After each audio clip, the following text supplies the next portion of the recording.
উন্নয়নের মহাযজ্ঞে দেশের দক্ষিণ পূর্বাঞ্চল, সেই কর্মযজ্ঞের অগ্রগতি সরজমিনে দেখতে কক্সবাজারের মাতাবাড়ি পরিদর্শন করলেন প্রধানমন্ত্রী তারেক রহমান। হেলিকপ্টারে করে বেলা ১১টার দিকে মাতাবাড়িতে পৌঁছায় প্রধানমন্ত্রী। সেখান থেকে অভ্যর্থনা জানান জ্বালানি প্রতিমন্ত্রী অনিন্দ্য ইসলাম অমিত, কক্সবাজার ২ আসনের সংসদ সদস্য আলমগীর মোহাম্মদ মাহফুজুল্লাহ ফরিদ। প্রধানমন্ত্রীর সঙ্গে ছিলেন অর্থমন্ত্রী আমির খসরু মাহমুদ চৌধুরী ও স্বরাষ্ট্রমন্ত্রী সালাউদ্দিন আহমেদ।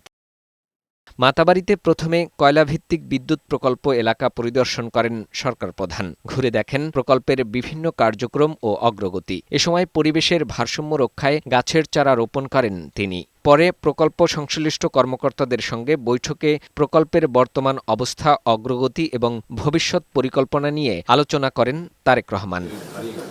শুধু বিদ্যুৎ প্রকল্প নয়, দেশের অর্থনীতি ও বাণিজ্যের নতুন দ্বার খুলে দিতে নির্মাণাধীন মাতাবাড়ি গভীর সমুদ্রবন্দরও পরিদর্শন করেন প্রধানমন্ত্রী। পাশাপাশি মহেশখালী সমন্বিত উন্নয়ন কর্তৃপক্ষের বিভিন্ন কার্যক্রম ঘুরে দেখে সংশ্লিষ্টদের কাছ থেকে নেন প্রকল্পের অগ্রগতি ও ভবিষ্যৎ পরিকল্পনার খোঁজখবর।